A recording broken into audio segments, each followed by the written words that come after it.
గోదావరి నదుల ఏటిగట్ల పటిష్టతకు చర్యలు చేపడతామని అమలాపురం ఎంపీ గంటి హరీష్ బాలయోగి తెలిపారు. డాక్టర్ బిఆర్ అంబేద్కర్ కోనసీమ జిల్లాలోని వైనతేయ గోదావరి నది పరివాహక ప్రాంతం పాషాలపూడి నుండి అదుర్రు గ్రామం వరకు గోదావరిలో పి గన్నవరం ఎమ్మెల్యే గిడ్డి సత్యనారాయణతో కలిసి ఎంపీ హరీష్ బోటులో ప్రయాణించారు. గోదావరి ఏటిగట్టు కోతను బోటు ప్రయాణం ద్వారా పరిశీలించి కోత తీవ్రతను స్వయంగా చూశారు. అనంతరం ఏటిగట్టు కోత వలన రైతులు స్థానికులు పడుతున్న ఇబ్బందులను అడిగి తెలుసుకున్నారు. నది కోత వల్ల అధికంగా కొబ్బరి చెట్లు దెబ్బతినడాన్ని గమనించారు. అలాగే సాగు భూములు కూడా దెబ్బతినడం వలన రైతులు తీవ్రంగా నష్టపోతున్నారన్నారు. భవిష్యత్తులో ఈ నది కోత తీవ్రత మరింత పెరిగే అవకాశం ఉందని అంచనా వేశామన్నారు.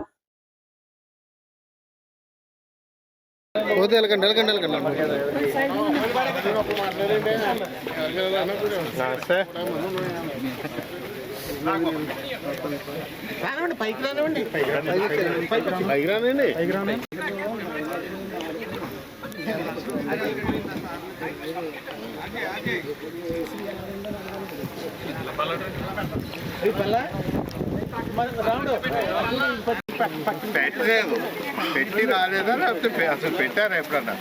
దీనికోసం అంటే పెట్టడము రాలేదు సార్. ఆల్రెడీ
పి గన్నవరం నియోజకవర్గం, ఈ నియోజకవర్గంలో ఉన్నటువంటి మామిడికుదురు మండలంలో చారిత్రాత్మకమైనటువంటి బౌద్ధ స్తూపాన్ని సందర్శించడానికి వచ్చినటువంటి మన ప్రీతమ నాయకులు, యువ నాయకుడు ఎంపీ గారు అయినటువంటి హరీష్ మాధురి గారికి మరియు కూటమి నాయకులకు, ఈ గ్రామ పెద్దలకు, సర్పంచ్ గారికి, వీర మహిళలకు, తెలుగు మహిళలకు అందరికి కూడా నా శుభాభివందనాలు తెలియజేస్తున్నా.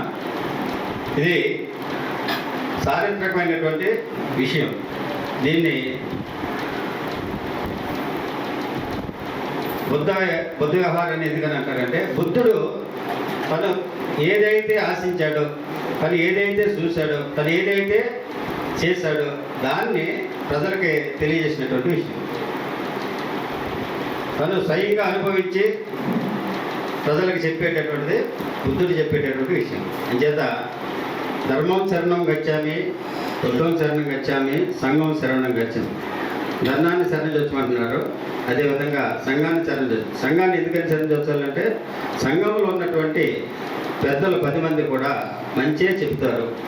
ఎప్పుడు కూడా సంఘస్థులు నలుగురు కూడితే చెడ్డ దాని గురించి ఆలోచించారు కాబట్టి అందుకని సంఘాన్ని ఆశ్రయించారు.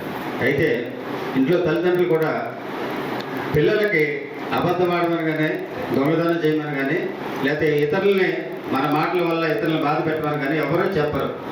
సో పెద్దలు, తల్లిదండ్రులు ఈ సంఘంలో ఉన్నటువంటి మంచి విషయాల్ని మనకు తెలియజేస్తారు కాబట్టి అటువంటి విషయాల్ని మనం నేర్చుకోవచ్చు.